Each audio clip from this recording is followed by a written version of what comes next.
तो बच गया। अब हम लोग आग्रह करेंगे यहाँ के तमाम जो स्वास्थ्य सेवा से जुड़े हुए लोग हैं, हमारे चिकित्सकगण हैं, कि आपने डीएमसीएच का तो अस्तित्व बचा लिया, लेकिन रोगी का भी इलाज सही ढंग से हो, इसके लिए हम लोग को जरूर बात करने की आवश्यकता है।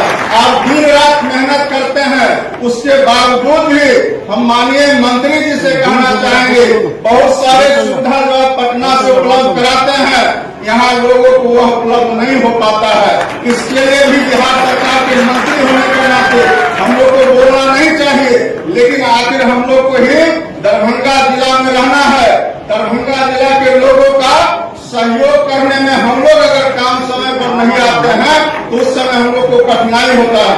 बहुत सारे ऐसे सामान आप यहाँ उपलब्ध कराते हैं, वह सामान रोगी को नहीं मिलता है, इसलिए इसका भी कोई नीति बनना चाहिए। जितना सामान आप यहाँ उपलब्ध कराते हैं वह लोगों को मिल पा रहा है कि नहीं मिल रहा है, यह देखने की आवश्यकता है यह बात। और दूसरा, यह भी नीति बनना चाहिए माननीय मंत्री जी कि आखिर किस परिस्थिति में किसी मरीज को रेफर किया जाता है, इसका भी पूरा ब्यौरा होना चाहिए। बहुत सारे ऐसे मरीज को हम लोग जानते हैं और रोजाना देखते हैं जिसको यहाँ से पटना रेफर करने की जरूरत नहीं है, वैसे लोगों को भी यहाँ से रेफर कर दिया जाता है।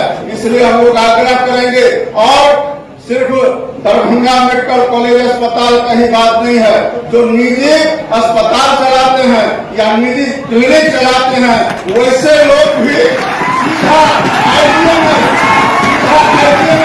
में जाते हैं। हम लोग यह जानना चाहते हैं कि आखिर मरीजों को पीएमसीएच में क्यों नहीं रेफर किया जाता है।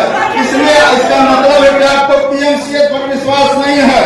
आप डॉक्टर का पुर्जा चेक करिए, एक भी डॉक्टर पीएमसीएच रेफर नहीं करते हैं, सीधा आईडीएमएस रेफर करते हैं। और आपको भी मालूम है कि आईडीएमएस में मरीजों को भर्ती कराना कितना कठिन काम है, वहाँ बेड का कमी है।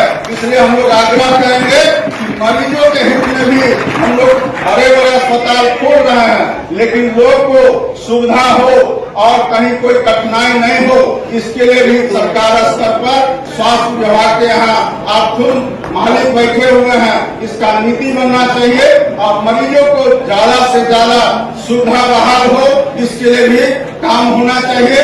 आज जो सुपर स्पेशलिटी अस्पताल बना है उसमें ओपीडी किसी तरह से चालू हो पाया है, इंडोर का भी व्यवस्था हो, मरीज भर्ती हो, जितने तरह का हमारे जो स्वास्थ्य विभाग के सचिव ने बताया, जो 8 तरह का यहाँ विभाग है, उस 8 तरह के विभाग में जो हमारे डीएमसीएच के डॉक्टर हैं, अंत में हम लोग यह कह सकते हैं कि रोगी का इलाज के लिए सब चलेगा, लेकिन उसका व्यवस्था अगर आप अलग से नहीं करते हैं और डीएमसीएच का व्यवस्था अलग नहीं होता है तो उतना लाभ हम लोग को नहीं मिल पाएगा। यहाँ के लोगों को जिस तरह से आपने इतना बड़ा चीज यहाँ देने का काम किया है, तो हम चाहेंगे कि यह व्यवस्था दोनों अस्पताल का अलग अलग हो, दोनों का प्रशासक अलग अलग हो, दोनों का देख रेख करने वाला अलग हो।